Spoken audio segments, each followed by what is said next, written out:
This week we're looking at enemies of progress, things that can really hinder us from growing in life. So we need to be aware of it and overcome it with God's help. And today's one is something I believe has also really hindered a lot of people from stepping out, taking risk, even trusting God. So this is also something we have to overcome. And the enemy of progress I want to talk about today is disappointment.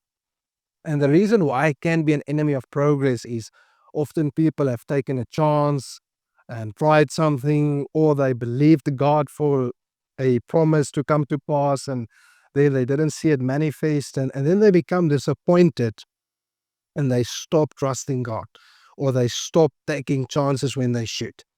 And see, this is why we have to overcome disappointment with God's help and with His love. We can all experience disappointment from time to time. Sometimes we had an expectation, sometimes we even believed for something. But just because we didn't see it come to pass doesn't mean God doesn't love us. It doesn't mean that we will never see that promise come to pass in our lives, because a promise from God doesn't have an expiry date. And I want to remind you of that today. But if you're still experiencing any form of disappointment or bitterness, especially towards God, you need to take it to Him and get rid of it, because God has never failed us. Sometimes we might fail to receive, but God never fails to provide.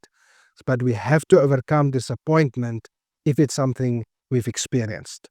The Bible says in Proverbs 13 verse 12, hope deferred makes the heart sick, but a dream fulfilled is a tree of life.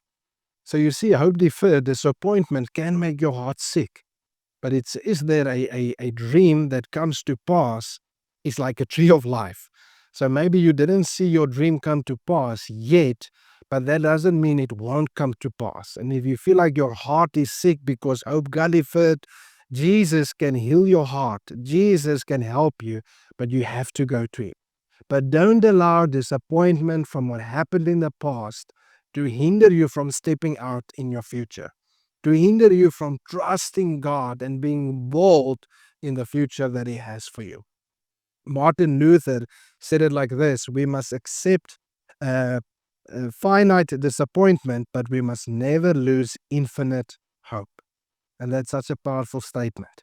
We will experience finite disappointment in life, but we should never let go of infinite hope we have because of Jesus. And if we think about God, God also, I'm sure, experienced a lot of disappointment.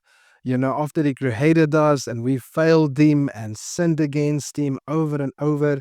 When we read the Bible, we see so many examples and stories of people failing God.